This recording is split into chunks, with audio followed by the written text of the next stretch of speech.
Alors je reviens sur la question juive, dont j'ai parlé dans la précédente vidéo. Euh, je crois que ce qui fait problème pour les juifs, justement, c'est ce que j'appelle en astrologie la solstitialité, c'est-à-dire notamment les nations, le nationalisme,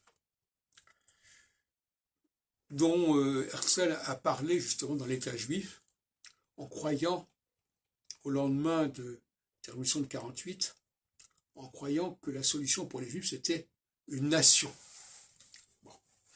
Et on s'aperçoit que ça n'est pas propice aux juifs, cette façon de fonctionner. Dans le cas du suivi de la Seconde Guerre mondiale, on s'aperçoit que la décision de la Shoah, prise en 41-42, est liée à la victoire des armées allemandes à l'Est, qui découvrent des juifs d'un autre type que les juifs allemands. Et ça les brouille, ça les embrouille le cerveau, ça. Parce que quand il s'agissait de placer les juifs allemands en dehors de la société, mais tout de même des gens qui connaissaient cette culture, qui parlaient cette langue, au fond, ça pouvait se vivre. Mais à partir du moment où il fallait intégrer des juifs qui n'avaient pas du tout le même profil, pas la même culture, pas la même langue, le problème devenait insoluble en quelque sorte. De la même façon d'ailleurs, toute communauté juive est handicapée par l'arrivée de juifs venant d'ailleurs. C'était le cas pendant l'entre-deux-guerres avec l'arrivée des juifs de Turquie, etc. Et par conséquent, la question des rapports entre quand les juifs s'enracinent dans une culture, c'est là que ça devient un problème.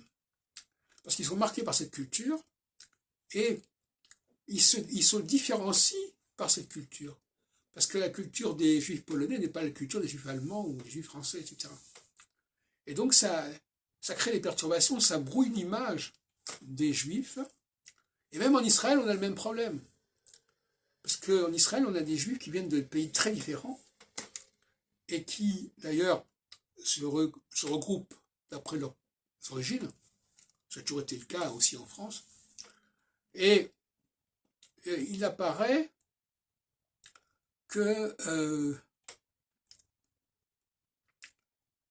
moi je me souviens quand j'étais en Israël, je disais on se sent plus français en Israël qu'en France. Ben oui, parce que en Israël, les gens vous captent, d'après votre accent, etc., comme venant de tel et tel pays.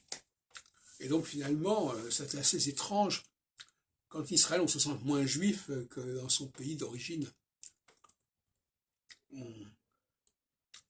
En France, on se sent juif. En Israël, on se sent français. Ou américain, ou ce qu'on voudra. Donc le facteur national, que j'appelle solstitial, toutes ces superstructures nationales viennent perturber la condition juive. On en reparlera.